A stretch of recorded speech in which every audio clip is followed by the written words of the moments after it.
ఈరోజు విశేషం ఏంటి అంటే ఆరుద్ర నక్షత్రం ఆదివారం. స్వామి శివస్వామికి విశేషమైన రోజు, అందుకని శివయ్య అభిషేకం చేయదు. సూర్యుడికి ఇష్టమని రెడ్, శివయ్యకి ఇష్టమని గ్రీన్ చెప్పాను కదా. లేత కలర్స్ స్వామివారికి ఇష్టం. శివుడు అంటే చాలా గొప్ప దేవుడు. మనం అడగకుండానే కోరికలు తీరుస్తాడు. ఒక చీమని ఒక బాక్సులో బంధించారట. ఇప్పుడు ఈ చీమకి ఎలా అన్నం పెడతావో పెట్టు స్వామి అన్నదట పార్వతీమాత. అప్పుడు ఆ స్వామి సరేలే భోజనం టైం కానీ తిందో చూద్దాం అన్నారట.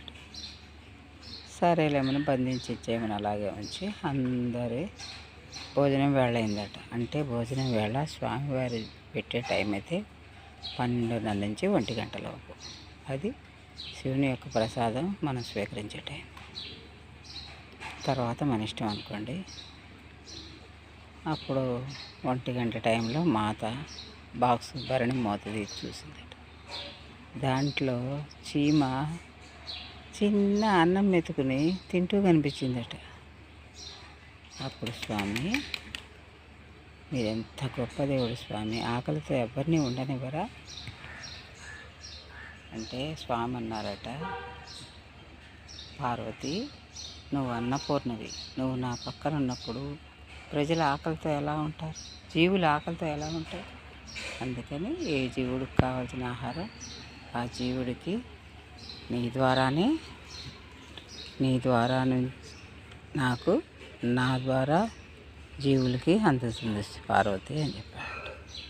ఎంత గొప్ప సత్యం ఉందో చూడండి ఆ మాటలు. మనం కూడా చూసావా, 1 గంటకి జీవాత్మ చెప్తుంది మనకి ఆకలి ఆకలి ఆకలి.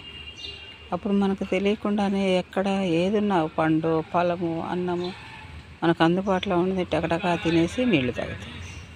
ఆ రోజుకి స్వామివారి డ్యూటీ కంప్లీట్ అవ్వడం. అదనమాట. ఆకలి బాధ చాలా బాధాకరమైంది. అందుకని అందరికీ ఆదరించండి, అన్నపానాలు సహాయం చేయండి. దానివల్ల వచ్చే ఫలితం మన పిల్ల తరాలని అనుభవించేట్టు చేద్దాం. ఒక పండు మనం తిన్నామనుకోండి, మన కడుపే ఉంటుంది.